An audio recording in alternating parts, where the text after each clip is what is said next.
Hi everyone, thanks for watching this video. My name is కోటి.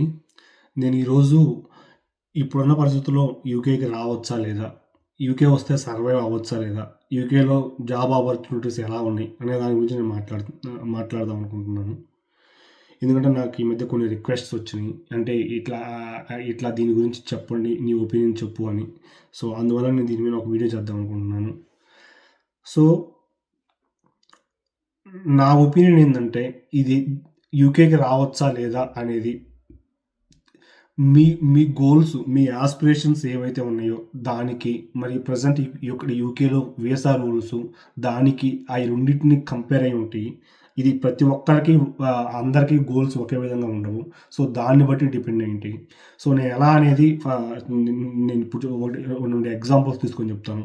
For example, కొంతమందికి ఎలా ఉంటుందంటే, యూకే వచ్చి జస్ట్ ఒక ఎక్స్పీరియన్స్గా ఉండిద్ది. మన మాస్టర్స్ యూకే వేరే కంట్రీకి వెళ్ళినట్టు ఉండిద్ది. మనం మాస్టర్స్ చేసి వచ్చే లోపల మన లోన్ తీర్చుకొని ఎంతో కొంత సంపాదించుకొని వస్తే చాలు, అక్కడ ఉండటానికి కుదిరినా కుదరకపోయినా ఓకే అనుకునే వాళ్ళు కొంతమంది ఉంటారు. అంటే వాళ్ళు మెయిన్ అటువంటి వాళ్ళు తక్కువ మంది ఉంటారు, కానీ ఉంటారు.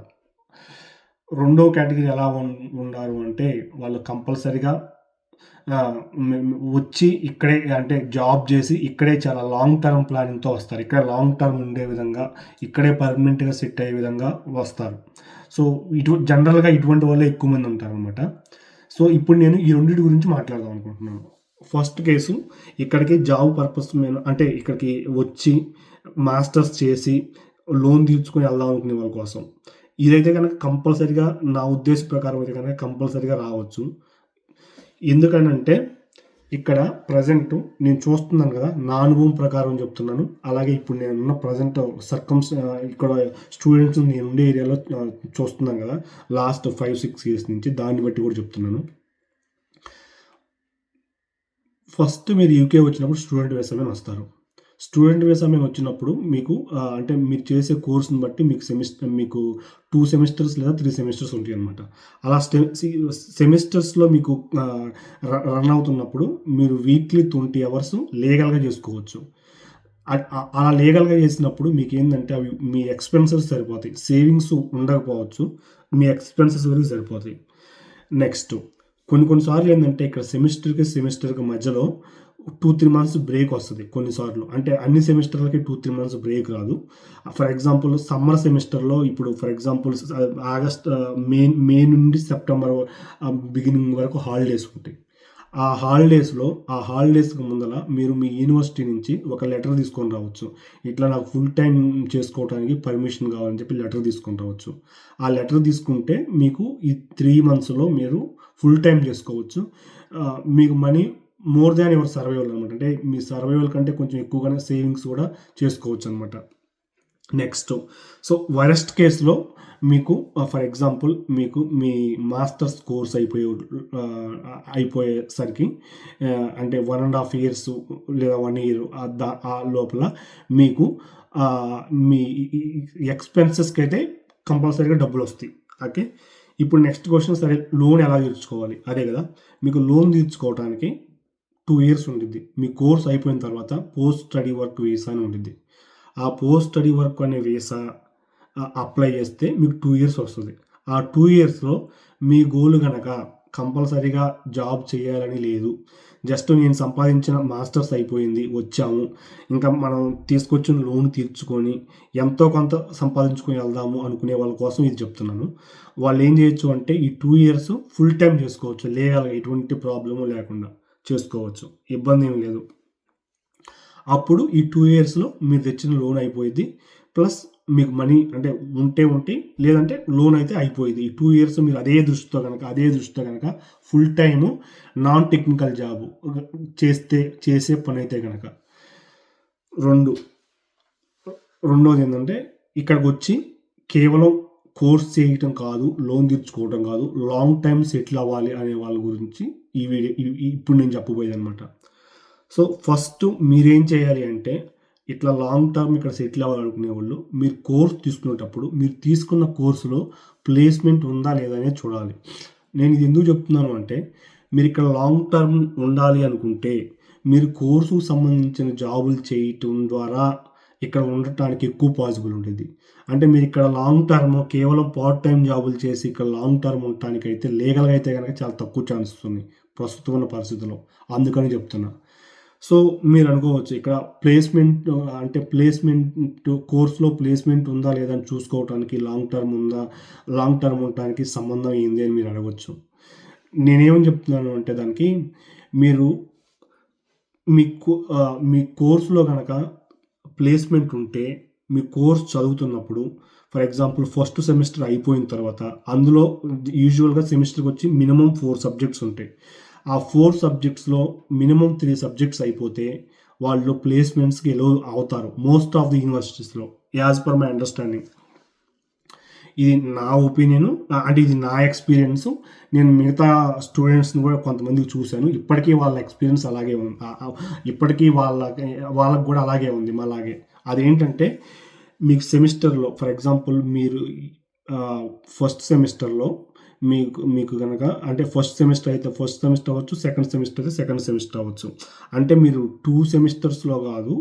ఒక్క సెమిస్టర్‌లో అంటే మీరు ఒక్క సెమిస్టర్ అయిపోయినాకే మీరు ప్లేస్‌మెంట్‌కి అప్లై చేసుకోవచ్చు. 2 సెమిస్టర్ దాకా వెయిట్ చేయాల్సిన అవసరం కూడా లేదు. అది నేను చెప్పాలనుకుంది. కాకపోతే దానికి కండిషన్ ఏందంటే మీకు మినిమమ్ 3 సబ్జెక్ట్స్ అనేది క్లియర్ అయ్యి ఉండాలి. Out of 4 minimum 3 subjects clear అయ్యి ఉండాలి. క్లియర్ అయ్యి ఉంటే మీరు ప్లేస్‌మెంట్స్‌కి అప్లై చేసుకోవచ్చు. అలా ప్లేస్‌మెంట్స్‌కి అప్లై చేసుకుంటున్నప్పుడు మీకు అక్కడ జాబ్ వస్తే మీరు 1 ఇయర్ ఎళ్లి వాళ్ళ ద్వారా జాబ్ చేసుకోవచ్చు. అక్కడ జాబ్ చేసినప్పుడు మీరు సరిగ్గా పెర్ఫార్మ్ చేస్తే వాళ్ళు మీ కోర్స్ అయిపోయిన తర్వాత మళ్ళీ వాళ్ళే తీసుకుంటాము రమ్మంటారు. సో, అలా వచ్చినప్పుడు మీరు కోర్స్ అయిపోయాక పీఎస్‌డబ్ల్యూ వీసా యేసుకొని ఆ వీసా 2 ఇయర్స్ ఉండిద్ది. వచ్చి మళ్ళీ ఆ 2 ఇయర్స్ వాళ్ళ దగ్గర వర్క్ చేస్తే ఈ 2 ఇయర్స్‌లో కూడా మీకు మీ పెర్ఫార్మెన్స్ వాళ్ళకి నచ్చితే వాళ్ళకి స్పాన్సర్‌షిప్ గనక ఉంటే వాళ్ళే మీకు స్పాన్సర్‌షిప్ ఇచ్చి జాబ్ ఇచ్చి మళ్ళీ ఆ 2 ఇయర్స్ తర్వాత కూడా జాబ్ ఇస్తారు. అలా ఆ 2 ఇయర్స్ తర్వాత మీకు ఉండే వీసా ఏందంటే most likely tier 2 general. Okay. So, ఈ టైర్ 2 జనరల్‌లో ఏమైద్దంటే మీకు స్పాన్సర్‌షిప్ కావాలి. అంటే మీకు కేవలం జాబ్ వస్తే కాదు. మీరు యూకేలో ఉండాలి అంటే మీకు ఎంప్లాయర్ స్పాన్సర్ చేయాలి వీసా. సో, అంటే ఇప్పుడు మీకు పీఎస్‌డబ్ల్యూ తర్వాత ఇక్కడ ఉండాలి అంటే మీకు జాబ్‌తో పాటు ఆ ఎంప్లాయర్‌కి ఫస్ట్ స్పాన్సర్‌షిప్ చేసే రైట్ ఉండాలి. నెక్స్ట్ ఆ ఎంప్లాయర్ మీకు స్పాన్సర్ చేయటానికి విల్లింగ్‌తో ఉండాలనమాట. సో, అలా ఓకే. మీకు ప్లేస్‌మెంట్ వచ్చింది. మీరు పీఎస్‌డబ్ల్యూ అప్లై చేస్తున్నారు. వాళ్ళ దగ్గరికే మళ్ళీ వచ్చారు, చేశారు. ఆ 2 ఇయర్స్‌లో కూడా మీ పెర్ఫార్మెన్స్ వాళ్ళకి నచ్చింది. వాళ్ళు మళ్ళీ మీకు టైర్ 2 కూడా ఇచ్చారు. అప్పుడు ఎలా ఉంటుంది పరిస్థితి? అలా ఆ టైర్ 2 మెయిన్ కూడా ఫర్ ఎగ్జాంపుల్ మీకు అదే కంపెనీలో 5 ఇయర్స్ ఉన్నారు అంటే, ఆ 5 ఇయర్స్ అయిపోయిన తర్వాత ఇప్పుడున్న రూల్స్ ప్రకారం మీరు ఐఎల్ఆర్ అని ఉండిద్ది. అంటే పర్మనెంట్ వీసా. మీకు సింపుల్‌గా అర్థమయ్యేట్టు చెప్పాలంటే పర్మనెంట్ వీసా. పర్మనెంట్ వీసా రావాలి అంటే మీరు టైర్ 2 జనరల్ మీద 5 ఇయర్స్ వర్క్ చేయాలి. 5 ఇయర్స్ ఐఎల్ఆర్ అంటే indefinite leave to remain and work in UK. So, మీరు ఆ టైర్ 2 మీద 5 ఇయర్స్ వర్క్ చేస్తే మీరు ఐఎల్ఆర్‌కి ఎలిజిబుల్. ఐఎల్ఆర్ అంటే nothing but simply permanent visa. So, మీకు ఒకసారి పర్మనెంట్ వీసా వస్తే ఇక్కడ మీరు ఎంతకాలమైనా ఉండి లీగల్‌గా వర్క్ చేసుకోవచ్చు. ఒకసారి మీకు పర్మనెంట్ ఐఎల్ఆర్ వచ్చిన తర్వాత మీరు 1 ఇయర్‌కి ఇక్కడ సిటిజన్‌షిప్ అంటే ఇక్కడ పాస్‌పోర్ట్ అప్లై చేసుకోవచ్చు. సో, ఇక్కడ పాస్‌పోర్ట్ వస్తే ఆటోమేటిక్‌గా ఇండియాలో పాస్‌పోర్ట్ ఉండదు. ఎందుకంటే మన ఇండియా డ్యూయల్ సిటిజన్‌షిప్ సపోర్ట్ చేయట్లేదు. సో, ఇక్కడ మీకు పాస్‌పోర్ట్ వస్తే అక్కడ మీకు సిటిజన్‌షిప్ కోల్పోవాల్సి వచ్చిద్ది. అదొకటి. నెక్స్ట్ ఫర్ ఎగ్జాంపుల్ మీకు ప్లేస్‌మెంట్‌లో జాబ్ రాలేదు. అప్పుడేంది పరిస్థితి? ఓకే. మీకు ప్లేస్‌మెంట్‌లో జాబ్ రాకపోయినా నెక్స్ట్ కంపల్సరీగా మీ కోర్స్ అయిపోయినాకైతే మీరు ఒక 2 ఇయర్స్ అయితే కంపల్సరీగా ఉండే ఛాన్స్ ఉంది. 100%. ఎందుకంటే ఇప్పుడున్న రూల్స్ ప్రకారం. ఎందుకంటే ఇప్పుడు కోర్స్ అయిపోయిన తర్వాత 2 years post study work visa అని ఒకటుంది. ఆ post study work visa apply చేసుకొని ఆ 2 ఇయర్స్‌లో కూడా మీరు కోర్సుకు సంబంధించినవి అప్లై చేసుకోవచ్చు. అలా కోర్సుకు సంబంధించిన జాబ్స్ అప్లై చేస్తున్నప్పుడు మీరు కంపల్సరీగా అంటే ఇది పార్ట్ టైమ్ మీరు సర్వైవ్ అవ్వటానికి జాబ్ చేయకూడదనే రూల్ లేదు. మీరు వీక్లీ 2-3 డేసు లేదంటే వీక్లీ మార్నింగ్ ఏదన్నా అంటే ఇట్లా పార్ట్ టైమ్ జాబ్స్ ఏదైనా చేసుకొని సర్వైవ్ అవుతా వీక్ టైమ్‌లో ప్రిపేర్ అయ్యి జాబ్స్ కూడా అప్లై చేసుకోవచ్చు. అలా చేస్తా మీకు ఈ 2 ఇయర్స్‌లో గనక జాబ్ వచ్చి ఆ జాబ్ వచ్చినప్పుడు ఆ ఎంప్లాయర్ మీ పెర్ఫార్మెన్స్‌తో సాటిస్ఫై అయితే వాళ్ళు ఆ 2 ఇయర్స్ అయిపోబోయేసరికి మీకు టైర్ 2 వీసా స్పాన్సర్ చేస్తారు. చేసినప్పుడు అలా ఒకసారి టైర్ 2 వీసా మీద వచ్చినప్పుడు నేను మీకు చెప్పాను కదా! ఆ టైర్ 2 వీసా మీద 5 ఇయర్స్ ఉంటే మీకు ఐఎల్ఆర్ అనేది వస్తుంది. అంటే పర్మనెంట్ వీసా అనేది వస్తుంది. ఒకవేళ మీకు ఫర్ ఎగ్జాంపుల్ ఈ ఈ 2 ఇయర్స్‌లో మీకు జాబ్ రాకపోతే అప్పుడు మీకు టైర్ 2 జనరల్ కావాలి అంటే మీకు కంపల్సరీగా మీరు మీ మీకు స్పాన్సర్‌షిప్‌తో పాటు జాబ్ గూడా కావాలి. మీకు ఎవరైతే ఎంప్లాయర్ ఉన్నాడో వాళ్ళు స్పాన్సర్‌షిప్‌తో కూడా అంటే జాబ్‌తో పాటు స్పాన్సర్‌షిప్ కూడా ఇవ్వాలి. అది ఈ 2 ఇయర్స్‌లో అంటే ఈ పీఎస్‌డబ్ల్యూ 2 ఇయర్స్ ఉంది కదా! ఆ 2 ఇయర్స్‌లో ఫస్ట్ 1½ ఇయర్‌లో గనక రాకపోతే నెక్స్ట్ 1½ ఇయర్‌లో అంటే 6 మంత్స్‌లో లాస్ట్ 6 మంత్స్‌లో మీకు ఆ టైర్ 2 వీసా అనేది రావడం కష్టమైద్ది. ఆ టైర్ 2 వీసా రావటం అనేది కష్టమైతే మీకు ఉండటం అనేది పీఎస్‌డబ్ల్యూ వీసా తర్వాత కష్టం. ఉండలేరు. ఆ పీఎస్‌డబ్ల్యూ వీసా అంటే టైర్ 2 వీసా మీద ఉండకపోతే మీకు ఐఎల్ఆర్ అనేది రాదు.